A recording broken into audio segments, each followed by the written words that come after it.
Tony Stewart in the Home Depot Chevy for Joe Gibbs Racing. Had a good race car last weekend at Martinsville. Unfortunate about what happened with his wheel, but he had a really good race car up there. Looked like he was poised to win him a short track race.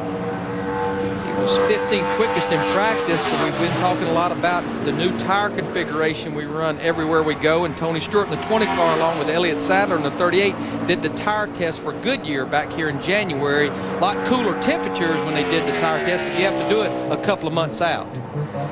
His best super speedway start this year, 9th. He may better that with this run, 6th fastest with a 28.33. It's about a 1/10 and a half off what he ran in practice. We've been seeing that pretty normal. Looks like this lap here is going to be quite a bit slower though. Yeah, you could hear the engine and way out of the throttle. Much longer on this lap than he was in the first one, getting into turn 3 particularly. Stewart, 3rd fastest of the Chevys and 6th overall. It's a racetrack Schrader owns, right? Yes. Part owner, promoter? Yeah. So here's Greg Biffle, last week's winner in the National Guard Ford. We've been trying to clean this up all day long. I've been trying to clean this up. I made note on the final pit stop at Darlington last week, based on some audio that was played from Matt Borland, Ryan Newman's crew chief, who I think now was putting a sales pitch on his driver. But we made note that Greg Biffle, Doug Richard changed only 2 right side tires. They indeed beat everyone off pit road, but changed 4 tires on that pit stop. Pretty steamy little lap there. Puts him at 3rd place. We've had success at most of them, if not all of them, but you know, it's really just about this race team, you know, getting some things to go our way. They're providing great race cars. We've maybe missed a setup a few times, but you know, we just have had some things not go our way, and I know we can do it. I know we're capable of it, and you know, a good stretch for us. This is a good track for us. We're running good, and it seems like this team has really come around here this weekend, especially both practice sessions. You backed it up. Well, we know we've got the equipment and everything to do it with. We just haven't been able to find that combination. And right now we've seemed to have gotten a good combination for qualifying and for the race. I don't know where we're going to end up here. Mark's put a great number up. But here in Richmond, we tested Richmond. So I feel pretty good about it. We'll just see what happens. Anders Fontana, take the points. New man on the pole. Yeah, Matt, you can hear the crowd and Carl. Awesome, guys. I didn't get all I could get either. That's awesome. Hopefully it holds up. But the biggest thing in his interview, he said, I can beat Mark Martin, and he did. He certainly has come close, and he certainly deserves to win a championship. And he's a great guy, one of my best buddies. And you know what's neat? In his final year of NEXTEL Cup, IROC, International Race of Champions, invited him to come back and compete. 4-time champion in that series. That's bad news for all the other guys, I can tell you that, because he can drive the heck out of he can drive the heck out of anything, but he's really good in those IROC cars. Look how smooth he is on that wheel. 41 poles, 34 wins in Mark Martin's Cup career. And he said this will be his final Daytona 500. The only, you know, the thing that I love about Mark, he lights up. He's a whole different Mark when you start talking about Matt, his son, and what he and Matt are doing, and their shop, and where they're, and the things that they're working on together. You see a whole different attitude when you start talking about Mark's son. His first lap was 49.03. He was 22nd quickest yesterday at a 48.37. That should be about where he ends up running today, I think. Yeah, and maybe a tad slower. He's going to have to pick up quite a bit here, Larry. He was on a tear the end of last year. In the last 10 races, no wins, but he finished second 3 times. 48.35. 8:35. Good job, bud. That's about all we had. 15th right now. 15th. We interviewed him earlier, and he talked about his car was not that good. He made a lot of race runs. He was 33rd quickest, and he definitely, I think I mentioned this in the opening, was one of the cars that ran the most laps in practice, about 71 laps. I don't want to dwell on last October, but it's got to be hard for this whole Hendrick team to come back to Martinsville. I would say so, but what a streak this group has been on, Mike. The last 11 races, which would be the 5 this year and the 6 at the end of last year, 11 consecutive top 10 finishes at about every type of racetrack. I don't think he'll be very happy with that first lap. 20:04. That's 8th quickest out of 10 cars. If he's saving up, now's the time. Looks like he might pick up a spot or two with this second lap. It's going to definitely be quicker, but I don't think it's going to be what he's exactly looking for. Picks it up to actually slows down to a 20:05. So he basically ran the same time. Looked like he may have lost that little bit of time off of turn 4 coming to the check. Time for Friday night fireworks. Here comes the rocket. Ryan Newman, 4 poles, 1 outside pole in the 5 qualifying attempts he's made here.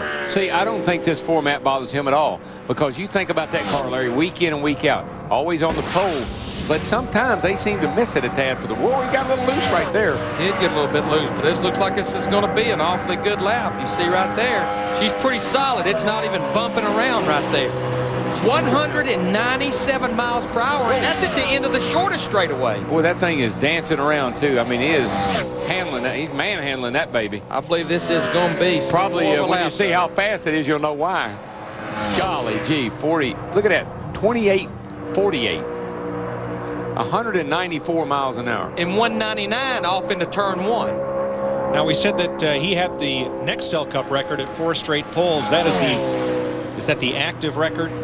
It is. He's looking to become the first 5 straight pole winner since Bill Elliott won 6 straight at Talladega from 85 to 87. I believe this lap may be a little bit quicker than 28:48. 28:47, just a little bit. Yep. Well, it was quicker. You were right. Looked quicker. Kenseth, who was in the top 10 in practice speeds late in the session. He got off of there well, I can tell you. He nailed that throttle in the middle of the corner. He's diamonding it just a little bit. Car's a little tight right in the center, but it's really helping him get back to the throttle. But he really paid the price through the middle of turn 3 and 4 and off. First that was 15:38. 16th quickest. Whacked her down that time. He's just losing too much ground from the center of 3 and 4 off, it looks like. Now, he complained about that in practice, that the car was too tight in the center of the corner. Second lap puts him up to 10th fastest. Here's Dick. And it brings up defending NEXTEL Cup champ Kurt Busch in the Irwin Industrial Tools Ford. It was pretty quick in practice last night. 4th quickest, ran a 27:53. Looks like a pretty solid lap. And that little bobble there in 3 and 4, Larry. Looks like that's just everybody's Achilles heel right now.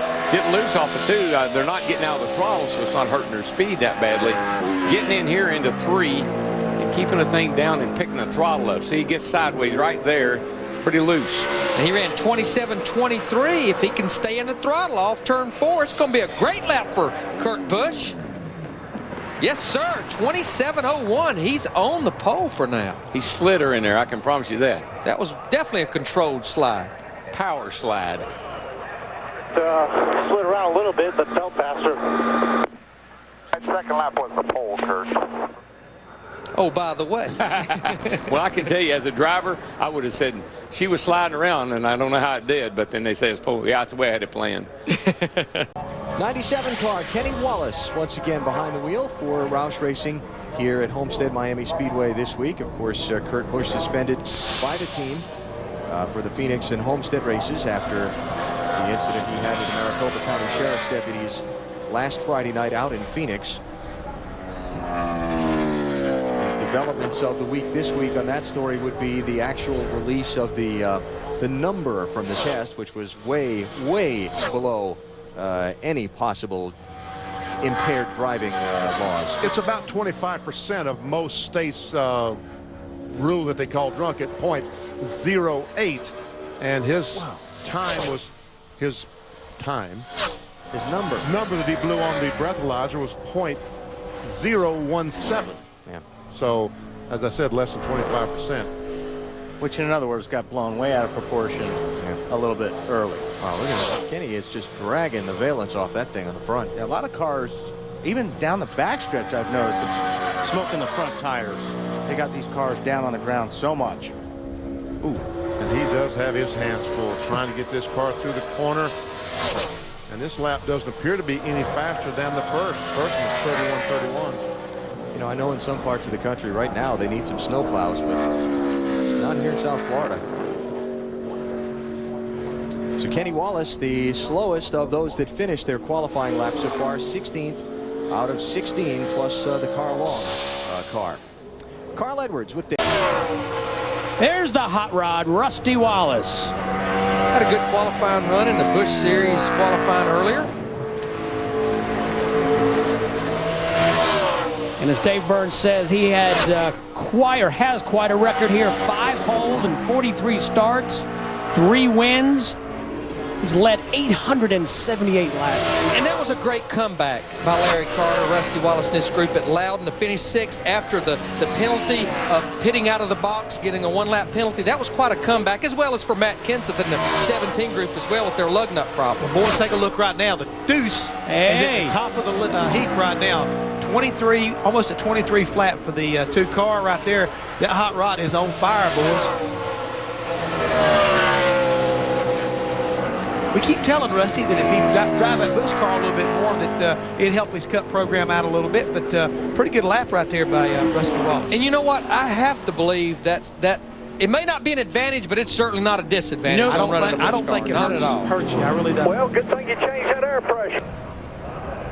Jeremy Mayfield in the Dodge dealer's Dodge comes out to make his qualifying run. Now, he had the fastest overall time in practice, 7th in the first practice and 1st overall, and he's flirting with the front row here.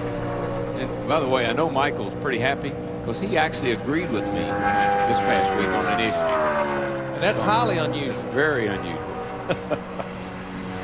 Jeremy was awfully quick in both practice sessions yesterday, qualified in the top 10 for both races last year. And Darrell, you talked about it in the beginning of the show. He slid up the racetrack, but he didn't give up any time by doing it. No, as long as you don't lift, I don't think it hurts you that bad. Second quickest, 37.28. 193.086 average mile.